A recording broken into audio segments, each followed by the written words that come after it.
نحمده ونصلی علی رسولہ الکریم وعلی آلہ وصحبہ اجمعین اما بعد فاعوذ باللہ من الشیطان الرجیم بسم اللہ الرحمن الرحیم یا ایہا الذین آمنوا اے ایمان والو لا تأکلوا الربا اضعافا مضاعفا تم کئی گنا بڑھا چڑھا کر سود مت کھاؤ. لا تأکلوا الربا تم سود مت کھاؤ اضعافا مضاعفا کئی گنا بڑھا چڑھا کر. واتقوا اللہ اور اللہ سے ڈرتے رہو. لعلکم تفلحون تاکہ تم کامیابی حاصل کر سکو. واتقوا النار التی اور اس آگ سے ڈرتے رہو اعدت للکافرین جو کن کے لیے تیار کی گئی؟ جو کافروں کے لیے تیار کی گئی ہے. واطیعوا اللہ والرسول اللہ اور اس کے رسول کی اطاعت کرو. لعلکم ترحمون تاکہ تم پہ رحم کیا جائے. وسارعوا الی مغفرۃ من ربکم اور جلدی کرو اپنے پروردگار کی مغفرت کی طرف. وجنۃ اور جنت کی طرف.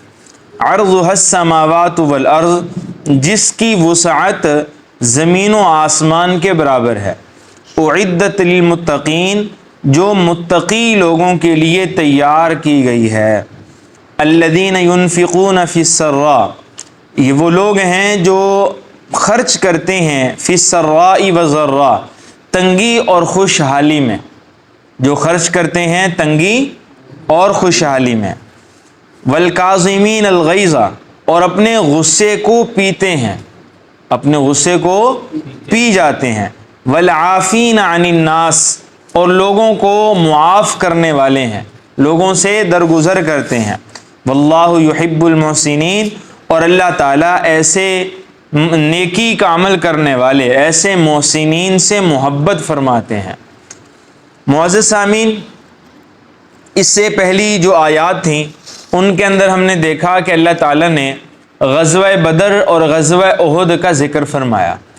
اور غزوہ بدر کے اندر جو اللہ تعالیٰ نے اپنی خاص مہربانی کے ذریعے سے مسلمانوں کو ایک عظیم الشان لازوال فتح عطا فرمائی، تو وہیں پر غزوہ احد کے اندر جو کمزوریاں تھیں ان کے اوپر بھی روشنی ڈالی ہے. اور پھر اللہ تعالیٰ نے بتلایا کہ بدر کے اندر جو تمہیں فتح ملی ہے وہ کس وجہ سے؟ تمہارے تقوی اور صبر کے اعلیٰ درجے پر فائز ہونے کی وجہ سے. اور احد کے اندر جو تمہیں ہزیمت کا سامنا کرنا پڑا ہے وہ بھی اسی وجہ سے کہ تقوی کے معیار میں اور صبر کے معیار میں کیا ہو گئی تھی؟ کمی واقع ہو گئی تھی، کمزوری واقع ہو گئی تھی. اور پھر اللہ تعالیٰ نے اس کے بعد بطور ترغیب کے یہ بات ارشاد فرمائی رسول اللہ صلی اللہ علیہ وسلم کے لیے کہ آپ کو دشمنوں کے خلاف یا دشمنوں کے بارے میں بد دعا کی اجازت نہیں ہے. رسول اللہ صلی اللہ علیہ وسلم کو بد دعا کرنے سے منع کر دیا گیا. حالانکہ رسول اللہ صلی اللہ علیہ وسلم بہت شدید زخمی حالت میں تھے. آپ صلی اللہ علیہ وسلم کا سر مبارک بھی زخمی تھا، آپ صلی اللہ علیہ وسلم کا چہرہ بھی زخمی تھا، اور دانت مبارک بھی شہید ہو گیا تھا، اور خون میں لت پت تھے. اور اس آپ صلی اللہ علیہ وسلم کے ساتھ ساتھ 70 صحابہ بھی شہید ہو چکے تھے، اور بہت سے صحابہ زخمی بھی تھے. لیکن اس سب کے باوجود اللہ تعالیٰ نے بد دعا سے آپ صلی اللہ علیہ وسلم کو منع فرما دیا اور کہا کہ آپ کو بد دعا کا اختیار نہیں ہے. اچھا معزز سامعین، اب ذرا دیکھیے کہ پیچھے جو ہے وہ غزوات کا ذکر ہے، احد کا بھی بدر کا بھی. اب اس کے بعد بھی یہ تذکرہ آگے آ رہا ہے. درمیان میں اللہ تعالیٰ نے سود کے بارے میں بات ارشاد فرمائی. پہلے تو سود کے بارے میں اس کی حرمت کو بیان کیا اور اس کے نہ کھانے کا حکم بیان کیا، اور پھر ساتھ ہی آگے انفاق فی سبیل اللہ کو جو ہے وہ بیان فرمایا ہے.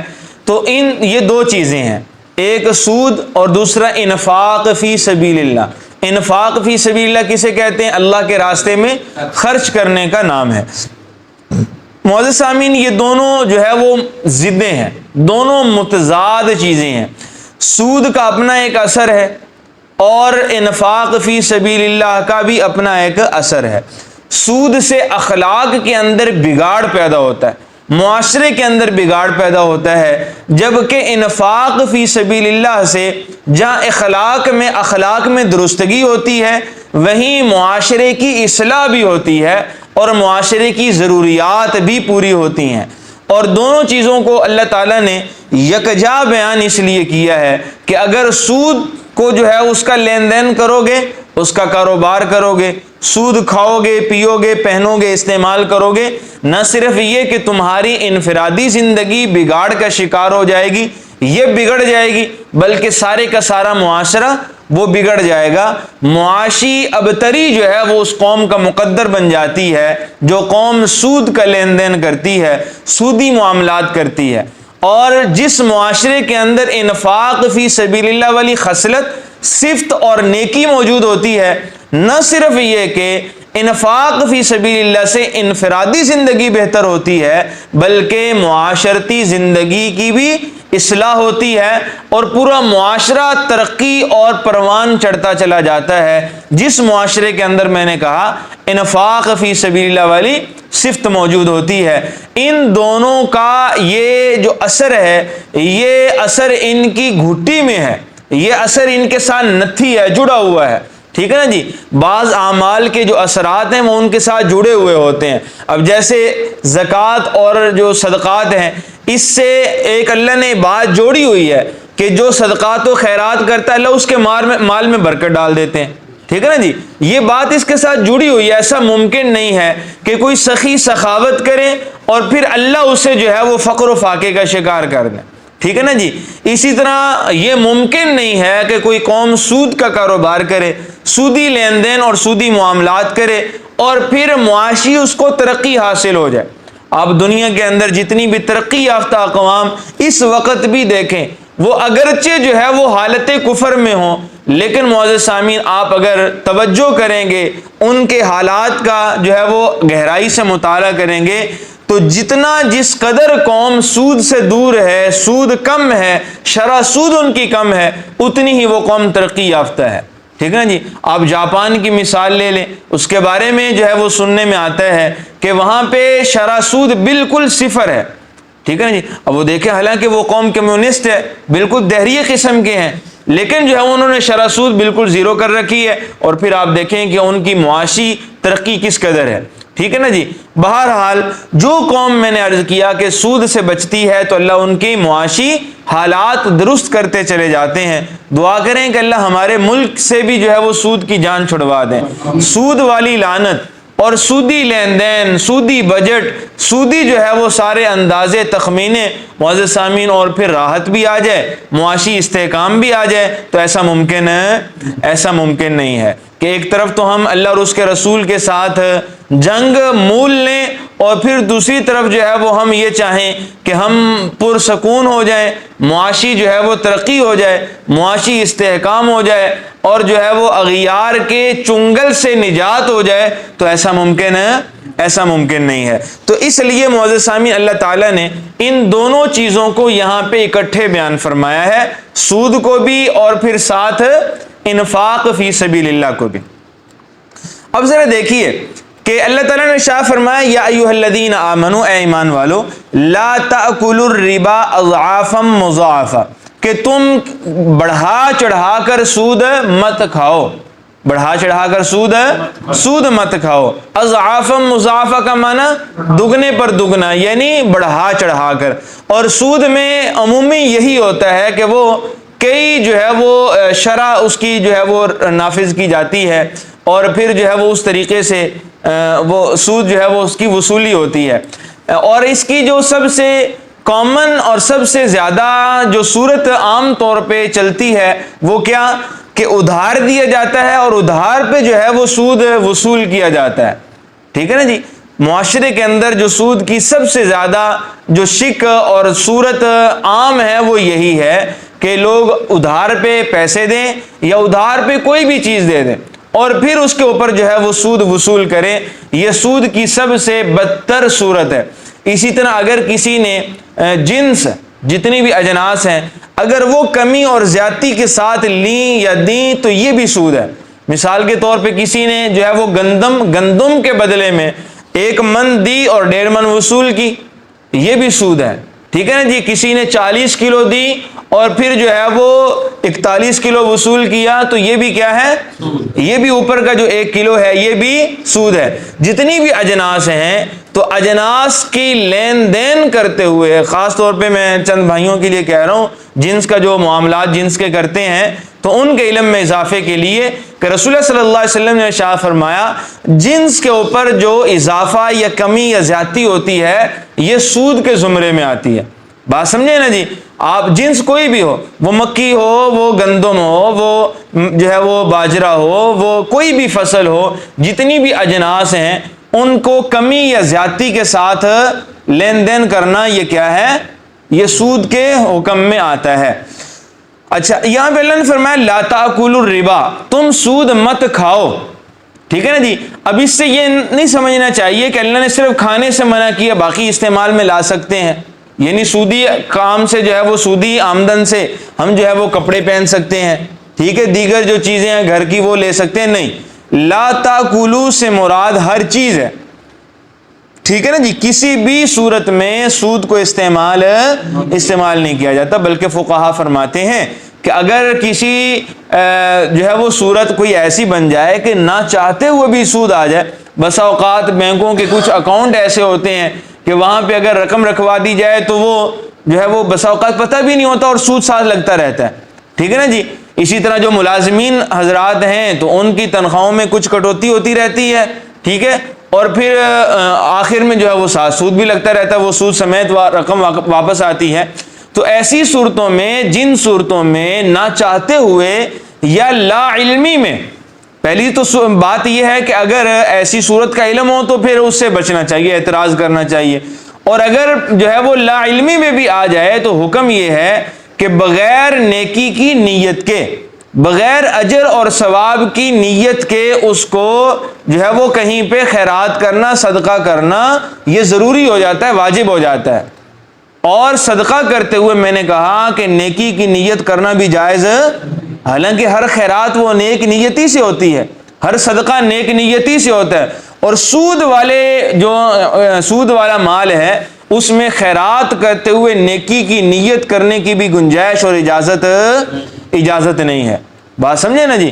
اور پھر یہ خیرات بھی اس آدمی کو دینی چاہیے جو پھر سود کے معاملات یا سود کے احکام کو اچھے طریقے سے سمجھتا ہو، بات سمجھے نا جی۔ عموماً جو ہے وہ پھر اس طرح کا جب مال آتا ہے مدارس میں، عموماً جو ہے وہ کچھ ساتھی وہ پھر بتا دیتے ہیں جی یہ ہمارے سود کا پیسہ ہے، تو وہ پھر جو ہے وہ واش روم وغیرہ ایسی جگہوں پہ اس کو لگا دیا جاتا ہے، وہ بچوں کے پیٹ میں بھی جانے نہیں دیا جاتا، ٹھیک ہے نا جی۔ اتنی جو ہے وہ اس کے ساتھ نجاست اور اتنی بے برکتی اور نحوست ہوتی ہے جو روح تک اثر کرتی ہے، اور روحانی جو ہے وہ بگاڑ پیدا ہوتا ہے۔ اور جب آپ اندازہ لگائیں کہ جہاں پہ سود جو ہے وہ بلا حساب و کتاب کھایا جاتا ہو، جہاں پہ جائز و ناجائز کا فرق نہ کیا جاتا ہو، جہاں پہ جو ہے وہ حلال و حرام کی کوئی تفریق نہ ہوتی ہو، تو وہاں پہ بگاڑ کیسے نہیں آئے گا؟ ٹھیک ہے، لوگ پھر کیسے نمازی بنے، لوگوں کے دلوں کے اندر خشیت الہی کیسے پیدا ہو، روحانی جو ہے وہ ترقی کیسے نصیب ہو۔ دیکھیں، دو ہی انسان کے دل کے اندر جو ہے وہ انسان کے اندر جذبات ہیں، دو مادے ہیں، ایک جو ہے وہ نفسانی مادہ ہے، ایک روحانی ہے، ٹھیک ہے جی۔ جب انسان گناہ کے راستے پہ چلتا ہے تو مادیت کو قوت ملتی ہے، نفسانی طاقت کو قوت ملتی ہے، جب نفسانی طاقت کو قوت ملتی ہے تو وہ روحانی طاقت پہ غالب آ جاتی ہے، اور جب انسان نیکی کے راستے پہ چلتا ہے تو روحانیت میں اضافہ ہوتا ہے، روحانی قوت جو ہے وہ روحانی قوت کو طاقت ملتی ہے، اور جب روحانیت مضبوط ہو جاتی ہے تو یہ نفسانیت پہ غالب آ جاتی، اور انسان کے لیے صراط مستقیم اور ہدایت کے راستے پہ چلنا مزید آسان سے آسان تر ہوتا چلا جاتا ہے، بات سمجھے نا جی۔ یہ چیز اگر آپ یہ ایک بات پلے باندھ لیں تو آپ ہر گناہ سے بچنا ہمارے لیے آسان ہو سکتا ہے، اور ہر نیکی ہمارے لیے جو ہے وہ آسان ہو سکتی ہے۔ وہ کیسے؟ جب انسان کو اس چیز کا احساس ہوگا، یار اگر میں نے یہ گناہ کیا تو میری نفسانی قوت میں کیا ہوگا؟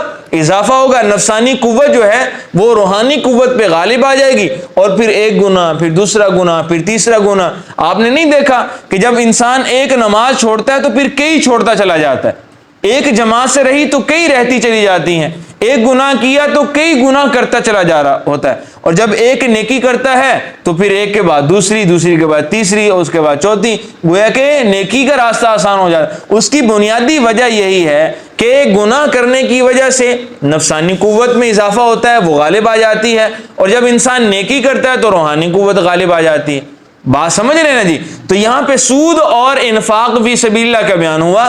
سود سے نفسانی قوت جو ہے وہ طاقتور ہوتی ہے اور یہ غالب آ جاتی ہے، روحانیت انسان کی مغلوب ہو جاتی ہے، اور پھر نیکی کے راستے کی طرف لوٹنا انسان کے لیے بہت مشکل ہو جاتا ہے۔ اور جب انسان انفاق فی سبیل اللہ کرتا ہے، اللہ کے راستے میں خرچ کرتا ہے، تو پھر معزز سامعین کیا ہوتا ہے کہ روحانیت میں اضافہ ہوتا ہے، روحانیت نفسانیت پہ غالب آ جاتی ہے، اور انسان کے لیے نیک راستہ آسان ہو جاتا ہے۔ بات سمجھ رہے ہیں جی؟ یہ ایک حکمت ہے جو میں نے آپ کے سامنے عرض کی ہے۔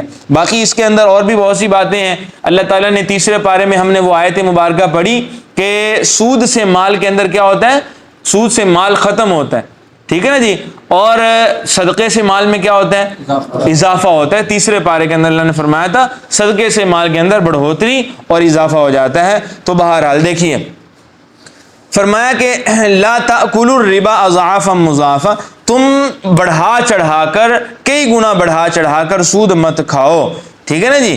اور دیکھیں اللہ نے کیا فرمایا، وَأَحَلَّ اللَّهُ الْبَيْعَ وَحَرَّمَ الرِّبَا، کہ اللہ نے تمہارے لیے خرید و فروخت کو جائز قرار دیا ہے اور سود کو اللہ نے تمہارے لیے حرام قرار دیا ہے۔ وہ مشرکین مکہ اور غیر مسلمین وہ یہی کہا کرتے تھے کہ اگر سود حرام کیا ہے تو پھر تو تجارت بھی حرام کر دو، اس لیے کہ جس طرح تجارت میں منافع لیا جاتا ہے تو سود میں بھی تو ہم منافع ہی لیتے ہیں، لیکن باہر اللہ نے فرمایا کہ سود سے تمہارے اخلاق میں بگاڑ پیدا ہوتا ہے، اس لیے اللہ تعالیٰ نے حرام کر دیا، اور خرید و فروخت یہ تمہاری بنیادی ضرورت ہے، اس لیے اللہ نے اس کو جائز رکھا ہے۔ بات سمجھیں جی؟ ہاں جی۔ اچھا، پھر یہاں پہ ایک سوال مزید پیدا ہوتا ہے کہ اللہ تعالیٰ نے غزوہ احد کے عین درمیان جو ہے وہ غزوات کی بات کرتے ہوئے سود اور انفاق فی سبیل اللہ کو بیان کیوں کیا ہے؟ معزز سامعین، یہی بات جو ہے وہ حضرت مولانا عبید اللہ سندھی امام انقلاب وہ فرماتے ہیں کہ ہم نے اپنے استاد جو ہے وہ شیخ الہند رحمۃ اللہ تعالی علیہ سے یہ سوال کیا کہ غزوات کی بحث میں، غزوات کی بات کرتے ہوئے درمیان میں اللہ تعالیٰ نے یہ سود کی بات کیوں کی ہے؟ ٹھیک ہے نا جی۔ تو حضرت شیخ الہند فرمانے لگے کہ قرآن حکیم کو سمجھنے کے لیے بھی تدبر کی ضرورت ہے، اور یہاں پہ تدبیر اور حکمت یہ ہے کہ اللہ نے غزوات کے بالکل درمیان میں جو ہے وہ سود کا ذکر اس لیے کیا کہ احد کے اندر مسلمانوں کا بڑا نقصان ہوا تھا، ٹھیک ہے جی، ہوا تھا یا نہیں ہوا ہے؟ 70 کے قریب صحابہ شہید ہوئے اور کئی زخمی ہو گئے، رسول اللہ صلی اللہ علیہ وسلم خود بھی جو ہے وہ بہت زخمی ہوئے۔ تو صحابہ کے دلوں کے اندر ایک انتقامی جذبہ پیدا ہو گیا، انتقام لینے کا، کہ اب موقع ملا تو ہم جو ہے وہ ایک کے بدلے میں اتنے جو ہے وہ ماریں گے، جو ہے وہ ایک کے بدلے میں اتنے ماریں گے، ایک کے بدلے میں اتنے ماریں گے۔ ایک انتقام کی آگ تھی جو بھڑک رہی تھی، تو اللہ تعالیٰ نے فوراً جو ہے وہ سود کو درمیان میں ذکر کیا، اس لیے کہ سود کے اندر بھی یہی کچھ ہوتا ہے، حرص پیدا ہوتا ہے انسان کے اندر۔ اب اللہ نے سود کا ذکر کیا اور سود لینے سے منع کیا، گویا کہ اشارہ ہے اس بات میں کہ انتقامی جو جذبات ہوتے ہیں یہ انسان کو اندر اندر کھا جاتے ہیں، کمزور کر دیتے ہیں۔ انتقامی جذبہ تمہارے دلوں کے اندر پیدا، جہاد کا جذبہ پیدا ہونا ایک الگ چیز ہے، لیکن انتقام کا جذبہ یہ ایک الگ چیز ہے، یہ تمہارے دلوں کے اندر پیدا نہیں ہونا چاہیے۔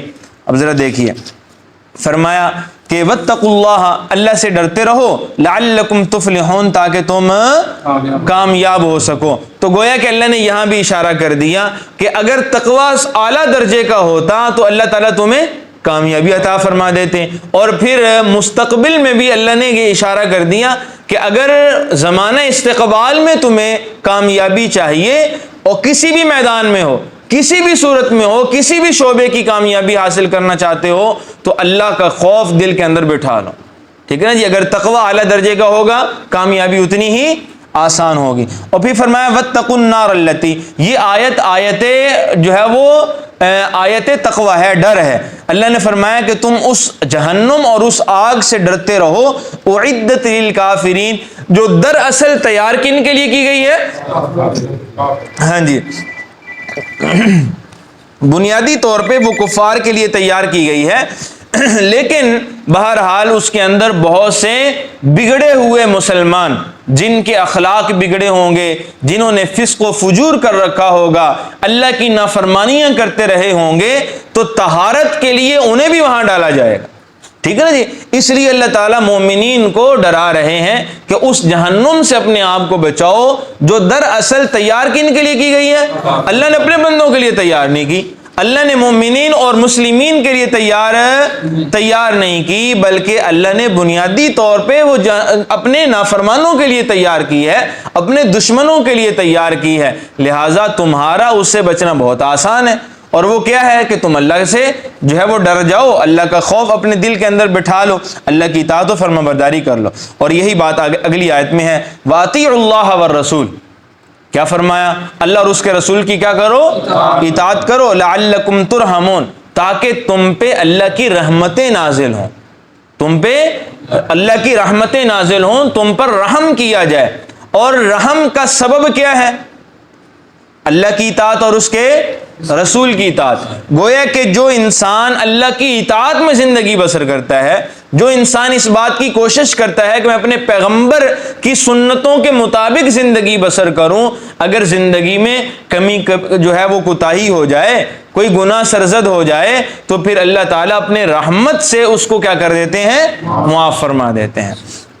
فرمایا وَسَارِعُوا إِلَىٰ مَغْفِرَةٍ مِّن رَّبِّكُمْ وَجَنَّةٍ، اور تم جلدی کرو، تم جلدی کرو اپنے پروردگار کی مغفرت اور جنت کی جو ہے وہ جنت کے راستے کی طرف، ٹھیک ہے؟ یعنی جب گناہ ہو جائے تو پھر فوراً اللہ کی مغفرت کی طرف متوجہ ہو جاؤ، جیسے ہی گناہ ہوا فوراً توبہ کر لو، ٹھیک ہے نا جی۔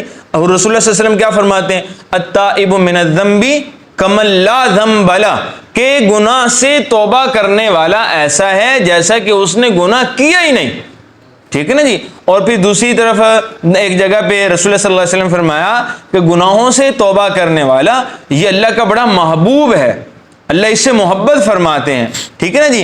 اس لیے فرمایا یہاں بھی کہ تم جلدی کرو الی مغفرۃ من ربکم وجنہ، اور بعض مفسرین نے اس کا معنی یہ کیا وسارعوا، تم دوڑو، ٹھیک ہے نا جی، تم دوڑو اللہ کے اپنے پروردگار کی مغفرت اور جنت کی طرف، یعنی دوڑ دوڑ کے نیکی کے اعمال میں شرکت کرو، ٹھیک ہے نا جی۔ تو معلوم ہوا کہ نیکی کا عمل اس کا موقع آ جائے تو پھر سوچو بچار، بلکہ فوراً نیکی کر لینی چاہیے۔ جیسے ہی اللہ نیکی کا کوئی خیال دل میں ڈالے، بس اوقات نیکی کے جذبات آتے ہیں نا، کوئی نیک کام کرنے کا دل میں خیال پیدا ہوتا ہے، پھر اگر انسان وہاں غفلت کر لے یا سستی کر لے تو پھر اس جو ہے وہ نیک عمل کی توفیق واپس چلی جاتی ہے، اور اگر فوراً کر لیا جائے تو پھر اللہ تعالیٰ مزید جو ہے وہ نیکی کا راستہ آسان کرتے چلے جاتے ہیں۔ تو فرمایا وسارعوا، تم دوڑ پڑو الی مغفرۃ من ربکم، اپنے رب کی مغفرت کی طرف، وجنۃ، اور جنت کی طرف،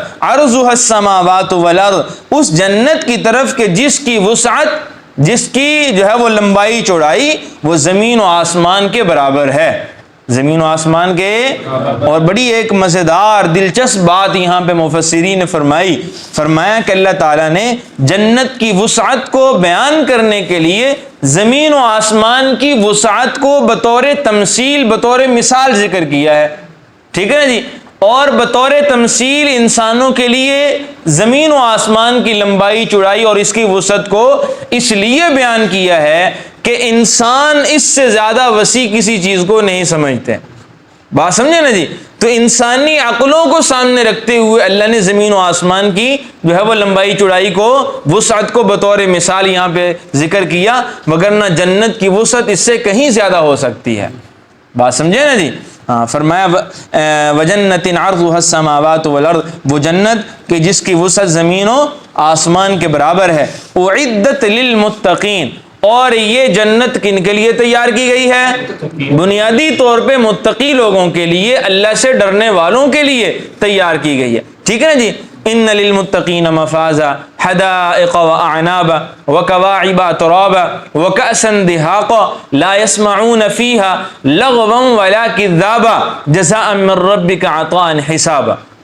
اسی طرح جو ہے وہ سورہ مرسلات میں بھی اللہ فرماتے ہیں ان المتقین فی ظلال وعیون وفواکہ مما یشتہون کلوا واشربوا ہنیئا بما کنتم تعملون انا کذالک نجزی المحسنین۔ ٹھیک ہے، مثل الجنۃ التی وعد المتقون فیہا انہار من ماء غیر آسن وانہار من لبن لم یتغیر طعمہ وانہار من خمر لذۃ للشاربین وانہار من عسل مصفى ان المتقین فی جنات ونہر ان المتقین فی جنات النعیم۔ گویا کہ جنت اللہ تعالیٰ نے جہاں بھی اس کا ذکر کیا ہے تو ساتھ تقوی کی صفت کو بیان کیا ہے کہ جنت ان کو ملے گی جو تقوی اختیار کرنے والے ہوں گے، جنت ان کو ملے گی جو متقی ہوں گے۔ ٹھیک ہے نا جی، تو گویا کہ قرآن پاک کی ہدایت بھی متقی لوگوں کو ملتی ہے، ہدن للمتقین، اور پھر جنت بھی انہی متقی لوگوں کے انتظار میں ہے۔